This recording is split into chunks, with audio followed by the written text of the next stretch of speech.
नमस्कार मित्र हो. गुडघेदुखीचे महत्त्वाचे 5 कारणं कोणती आहेत, हे आज आपण समजणार आहे. मी डॉक्टर सारंग व्यवहारे, रुमॅटॉलॉजिस्ट आणि ऑर्थोपेडिक सर्जन. गुडघेदुखीचं पहिलं आणि महत्त्वाचं कारण म्हणजे vitamin D deficiency and calcium deficiency. Vitamin D आणि कॅल्शियम डेफिशियन्सीमुळे हाडं ठिसूळ होतात आणि त्याच्यामुळे आपल्या गुडघ्यांवर ताण येतो आणि गुडघे आपले दुखतात. दुसरं आणि महत्त्वाचं कारण वजन वाढणे.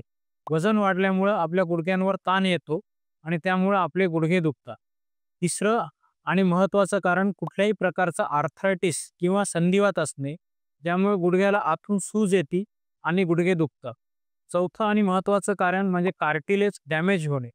कुठल्यातरी झटक्यामुळे, घासल्यामुळे, वजन वाढल्यामुळे किंवा स्पोर्ट्स इंजुरीजमुळे आपलं कार्टिलेज डॅमेज होतं, म्हणजे आतली गादी डॅमेज होती आणि त्यामुळे आपल्याला गुडघे दुखत राहतात. 5वं आणि शेवटचं कारण गुडघ्याला मार लागणे किंवा गुडघ्याला काहीतरी इंजुरीज होणे, ज्यामुळे आपले गुडघे रेग्युलरली दुखू शकतात. त्यापैकी कुठलेही कारण असेल, गुडघा दुखत असेल 1 महिन्यापेक्षा जास्ती किंवा 15 दिवसापेक्षा जास्ती, आपल्या नजदीकच्या डॉक्टरला भेटा, तपासणी करा, योग्य कारण शोधून काढा, ट्रीटमेंट घेऊन गुडघेदुखीपासून पूर्ण बरे व्हा. धन्यवाद.